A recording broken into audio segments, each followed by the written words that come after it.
This is the geometry review for questions 23 through 42. Starting with number 23. A board game token is shown, which is congruent to the token. Choose the correct answer below. So it could only go through one of a few transformations. Again, rigid motion, a congruence transformation, so either a rotation or reflection or a translation. Since we're not talking about shifting it here, they're just showing the figures, it would only be based on either a rotation or a reflection. Now, out of all these answers, the only one that really works is C. C is a rotation of the original image by 180 degrees. So, C would be a correct answer. If you look at the other ones, none of these have the plus sign and the two dots in opposite corners. So, none of those could possibly be the answer. Alright, go to number 24.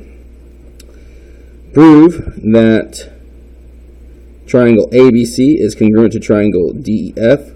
Which of the given vertices are congruent? With the given vertices are congruent. So on here we have the first triangle, we have the second triangle. Let's see. The triangles are congruent because, alright, so all of these are going through different transformations, either reflections, rotations, a couple different things. Let's just go through them one by one. ABC can be mapped onto DEF by a rotation, so switching the X and Y's, followed by a reflection. Now, just to start off, this is not a rotation that we have done, so that right away is out. When you switch the X and Y's, that's a reflection over a line. Let's see, the next one, the triangles are congruent because reflection, and here they don't show anything changing. And then a rotation where they switch the X and Y. Again, this part right alone doesn't make any sense. On C, the triangles are congruent because ABC can be mapped onto DEF by a translation. So they're changing the numbers by subtracting 4 from the X and then subtracting 6 from the Y. If you look at any of these, the numbers haven't changed, they've just changed positions, so that doesn't make sense. The only one that actually makes sense is this last one, D. And it says the triangles are congruent because triangle ABC can be mapped onto DEF by a rotation. And this is a 90-degree counterclockwise rotation, based on what they're saying here. So the Y value became negative and they switched places. And then the reflection, where you take the X and Y values, you would switch, you're only changing the value of the Y. So essentially what this is going to do, the original XY first changes, such you had negative Y comma X, which then changed into only the Y value changing signs. So where X is going to end up changing signs. So from the original to the final, and notice, that's what happened. Every single one of these, the original X comma Y is now in the order negative Y comma negative X. So that's what happened. So D is our correct answer. Number 25, the triangle below can be subject to reflection, rotations, or translations. With which of the triangles can it coincide after a series of these transformations? Now, in order for this to be any of those things, these are congruence transformations or rigid motion. The numbers can't change. So right away, looking at these, none of these make any sense at all, because the only one that keeps the same numbers is B. So just based on the fact that those are congruence transformations, it has to be B. Number 26. The image of ABC after a rotation of 90 degrees clockwise about the origin is DEF. So we have this one into there. All right. As shown below. Which statement is true? So you don't even really have to use a figure. You could just use the statement up here. But let's see. BC and DE not in the same position. That doesn't make sense. AB and DF not in the same position. That doesn't make sense. C and E not in the same position. That doesn't make sense. A and D, that's in the same position. That's the only one that has the correct corresponding parts matched up. And again, all you have to do is use this. You don't even need the diagram, because when you have a congruency statement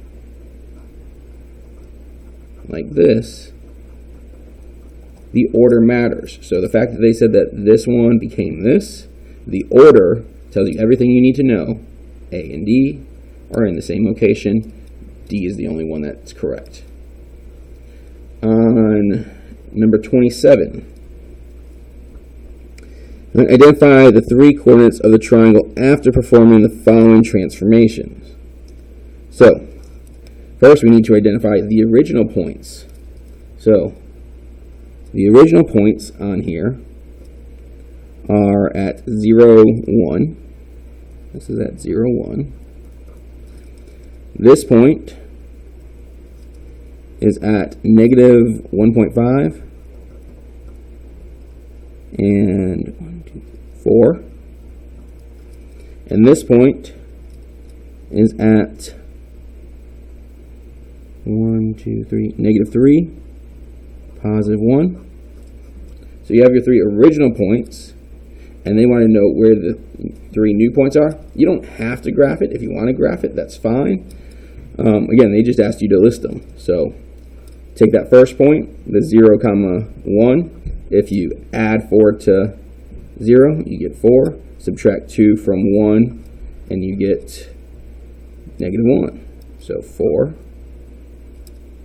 negative 1. That'd be 1 point. Then we have, let's go here next. Negative 3, 1. Add 4 to that, you get 1. Subtract 2 from that, you get negative 1. So we have a point at 1, negative 1. And then finally, the last point, negative 1.5. If you add 4 to that, you get positive 2.5. And 4 minus 2 is 2. So those are our three values. Again, don't have to graph it. If you want to, you can, but no need.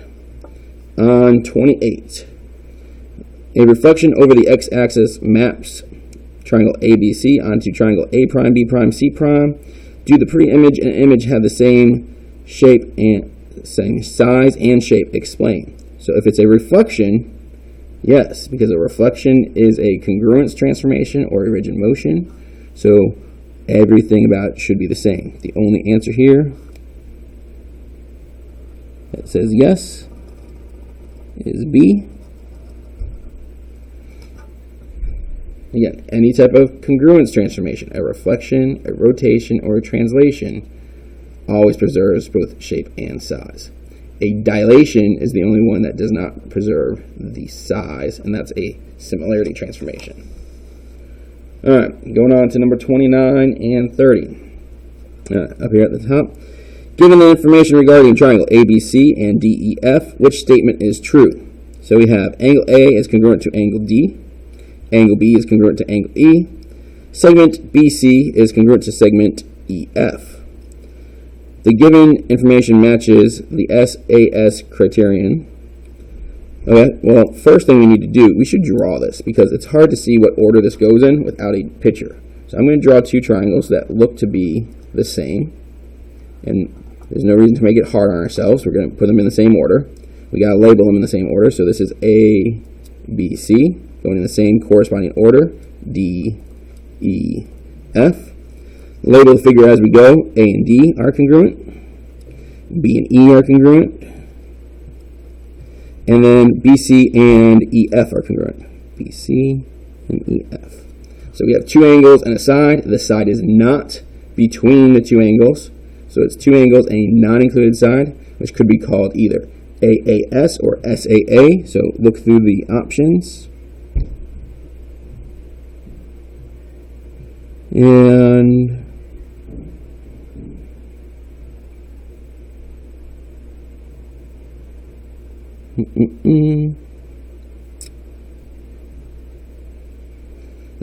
so this one is slightly trickier because none of these match AAS or SAA.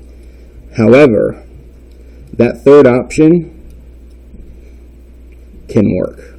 So C works. And you have to read it carefully because the first two just say blatantly it's this or it's this, which you can't, there's not enough information to just go straight to those ideas.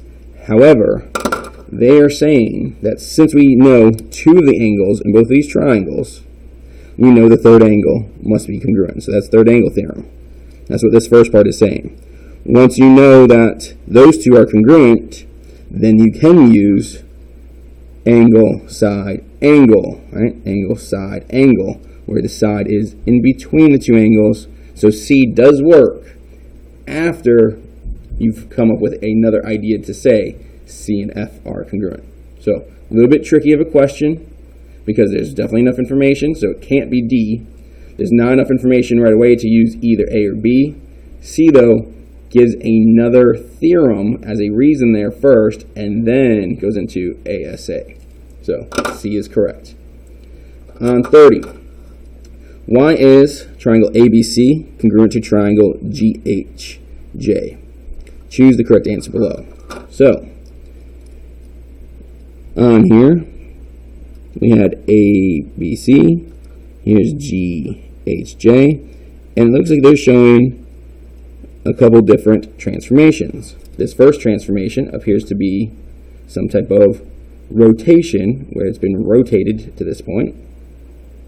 And then from there, it looks to have gone through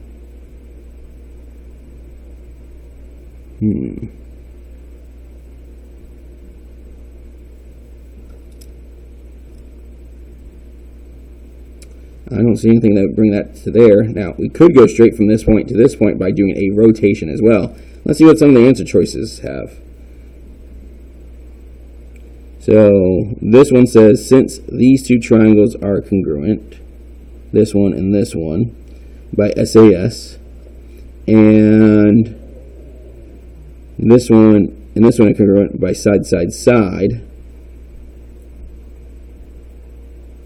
Okay. So I was thinking that they were trying to use a transformation, but they're not.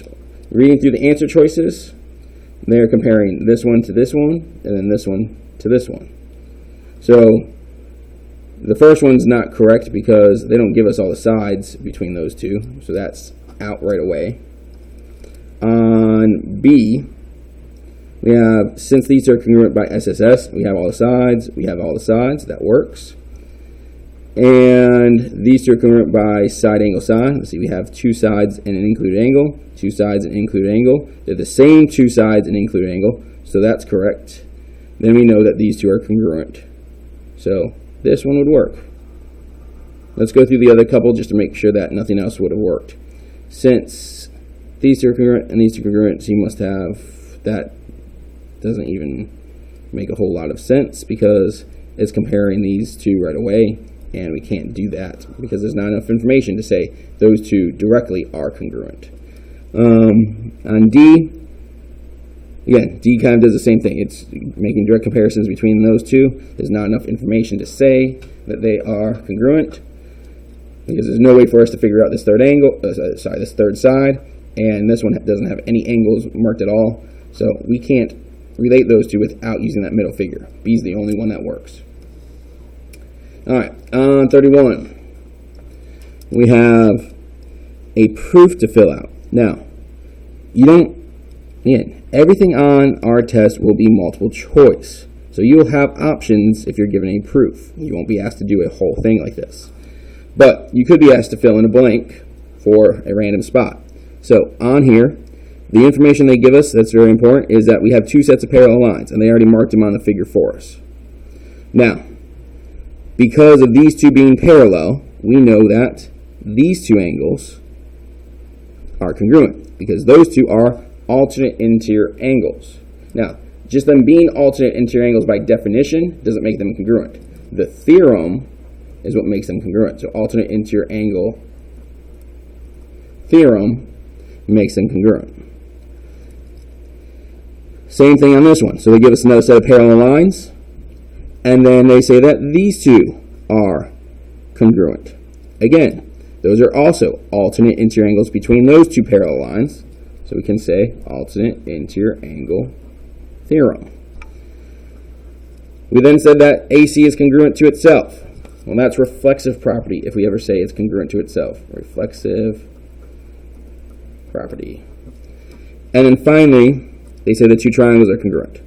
So that has to be one of our 5 congruency shortcuts, our triangle congruency criteria, which we have 2 angles and an included side. So this would be ASA congruency criteria. Or if you want to call it a theorem, you can call it a theorem. Some books call it a criteria, some books call it a theorem. Again, the test will be multiple choice, so you'll just have to see what's listed. On 32. Alright, this is kind of the same idea. We have ourselves a proof. We have a bunch of missing blanks. First thing we have to do is match up the parts that they already have marked as congruent for us. So angle BAC would match up with DEC. ABC would match up with EDC. BC matches up with DC. So we have all the congruent parts given to us. We have 3 parts already. So we can go straight to saying the triangles are congruent. How? 2 angles and non-included side. So we could say AAS or SAA also works. Again, congruency criteria or theorem. Once you say the triangles are congruent, all the other pieces are congruent. So they're telling us that these two are now going to be congruent because of CPCTC. Corresponding parts of congruent triangles are congruent. Again, that's CPCTC. Corresponding parts of congruent triangles are congruent. You can only use that after you said the triangles are congruent. Now, once we know that those two parts are congruent, we actually have an isosceles triangle here in the middle. So that middle triangle is isosceles. It doesn't matter which order you do those in. So ACE would be fine. ACE. And since we know that these two legs are congruent based on the definition of isosceles, right, we can now go one step further and say the angles across from them, oops, I gotta do one more, are congruent because of the, not definition anymore, but the isosceles triangle theorem. Isosceles triangle theorem.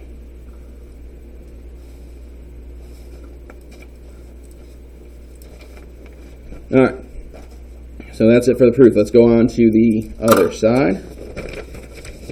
Next page. 33. We have which statements should be used to prove that the measure of angle 1 and angle 5 have a sum of 180 degrees. So angle 1 is this one, angle 5 is this one. Those are either same side interior or corresponding interior angles. Let's see what they have down here for answers. Oh, so since they said prove, they're actually using steps to prove it instead of going straight for the type of angles they are. So we could say angle 1 is congruent to angle 8 by corresponding. Alright, I agree. 1 and 8 are corresponding. Angle 5 and angle 8 are a linear pair. So both of those things I agree with. Alright, So those could be used. I think A could be our answer. Let's look at the other ones. 1 and 2 form a linear pair. All right. 3 and 4 form a linear pair. No, that didn't include anything about angle 5, so that one doesn't work. 5 and 7 are congruent because they're vertical angles. All right, I agree with that. 1 and 3 are congruent because they're... Wait. Oh, my eyes skipped to D, huh? 5 and 7 are congruent because they're vertical angles. 6 and 8 are congruent because they're vertical angles. Doesn't include anything about angle 1. Can't be it. Angle 1 and angle 3 are congruent as vertical angles. Angle 7 and angle 8 are a linear pair. Didn't tell us anything about 1 or 5, so that's out. The only one that works that matches things up about 1 and 5 that could then be used to say as a final statement that they are supplementary would be A. Not the best question, but that would be the only one that works. On 34, in the diagram below of the isosceles triangle ABC, we have, now, they told us that this is an isosceles triangle. And they also told us that AB and BC are the two that are congruent, and that these three are all bisectors. Now, the important thing about this one, this is coming from the vertex angle of the isosceles triangle. So this line is also going to be perpendicular. So not only is it an angle bisector, it's a perpendicular bisector. And that could come back to help us out. Let me go ahead and put the other markings on this figure.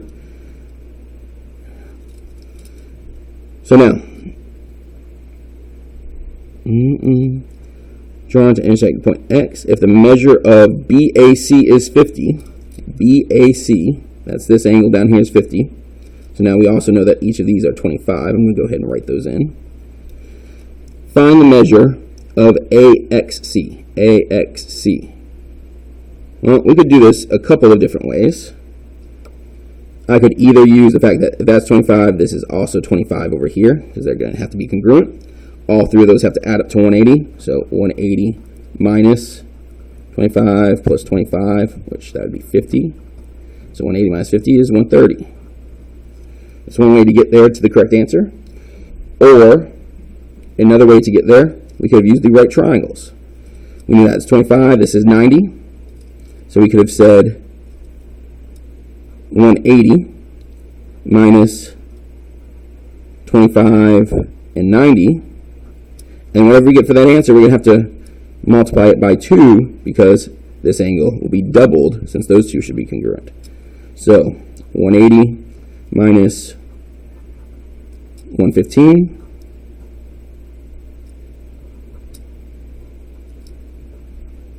Minus 115 is 65. And 65 times 2 is 130. Again, both ways, both of these options get us the same answer. All right. There's probably other ways you could also solve it, but those are just two methods. 35. In the figure to the right, you have, well, actually it's below, but you have this figure. Use the figure to answer the following. So they told us these two are parallel. C is congruent to which of the following angles, select all that apply. So C, if these two are parallel, this angle, I'm going to mark them all in red, this angle, and this angle should all be congruent. Again, when you have parallel lines, you either have congruent angles or supplementary angles. So all the acute angles in this diagram are congruent. All the obtuse angles are congruent. Any combination of one obtuse and one acute would be supplementary. So C is acute. Therefore, these other angles here would also have to be. Now, they don't give us a name for that one. So we can only use F and B are given names. So F and B. So that's options B and C. That would work. On 36, find the value of X, then find the measure of each labeled angle. So, in any type of trapezoid, the consecutive angles have to be supplementary. So 180 equals x plus x minus 58. Combine the x's, that gives us 2x. Bringing the 58 over by adding 58.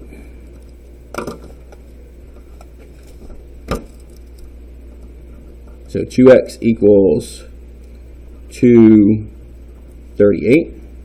And then 238 divided by 2 is going to be 119. And that's x. So this top angle is 119. This bottom angle, and we have 119 minus 58, will be 61. So those are different parts of that answer. We got that one, and that one, and we got that one. So we found x, and we found the two angles that were labeled. All right. Number 37. What is the measure of b in the figure below? Well, if these two are congruent, that means this is an isosceles triangle. The two base angles are congruent. So this is also 62. This angle is then the vertex angle. We just have to subtract these two from 180 because all the angles in a triangle have to add up to 180. So 62 and 62, add those together. Oops, start at 62 again. 180 minus 124, which is 56. So that's our missing angle. What is the value of KL? Let's see, KL. Well, the segments that are drawn in, these are going to be medians because they're drawn to the opposite midpoints. So this is our centroid. The property you have to know here is that the centroid is 2/3 the distance from the vertex to the opposite midpoint along a median. So if this is 27, this piece is going to be half of that. So half of 27, yes, it is a decimal. It's 13.5. And then you have to add those two back together. 13.5 plus the 27 gives you 40.5. All right, so again, we did the 27 plus the 13.5, gave us the 40.5. All right, last half here. 39. The diagram shows the locations of these two people after they drove off in different directions after lunch.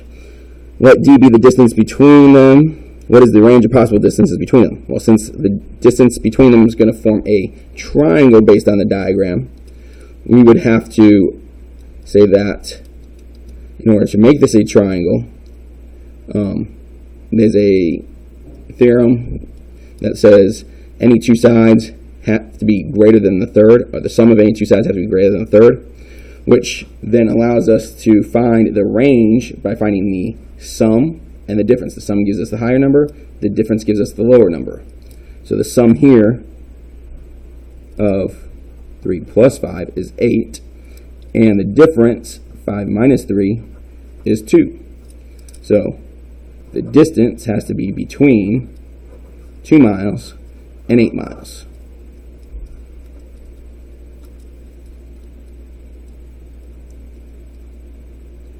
On 38,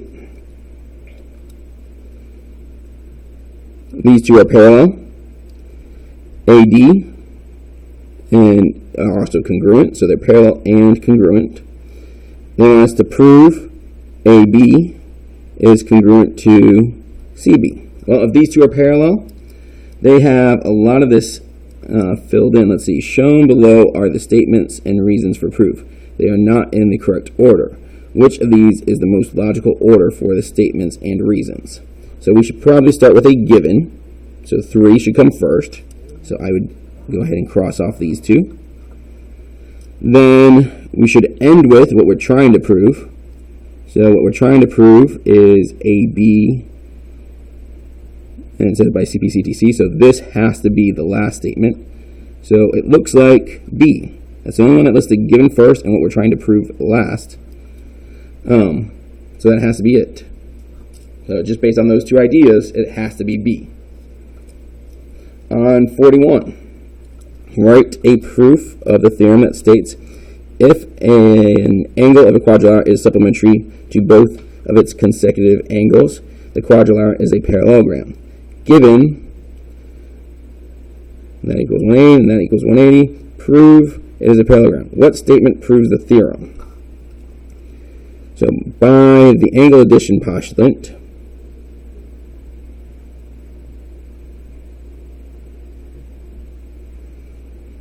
those two are equal. No, that wouldn't work. On the next one, by the converse of the same side interior angle postulate, that would work. So on this one, we're trying to prove that it is a parallelogram, so we have to be proving that it is parallel. This allows us to prove it's parallel. Let's see if any of the other ones are actually proving parallel. So by definition of a parallelogram is a parallelogram. That doesn't make sense, because in order to use definition, we already had to know that they were parallel. By the converse of the same side interior. Again, that doesn't make sense. That's a property of parallelogram. That's not a definition of parallelogram. That doesn't prove it. The only one that proves it is B. So, again, since, and I'm going to go ahead and mark on here, F and G both equal 180, and F and J equal 180, we can use the fact that these two are same side interior angles to say that these two lines are parallel, and we can use the fact that these two are same side interior angles to say that these two are parallel. Because if same side interior angles are supplementary, then the lines must be parallel. Finally, the last one, number 42. Which step of this proof is not needed? So it says this is a parallelogram. Prove the triangle is congruent. So we would need three sides congruent.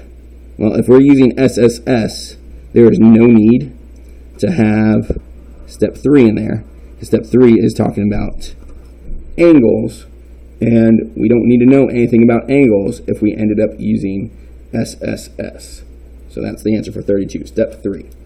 All right, that is the review from questions 23 all the way through 42.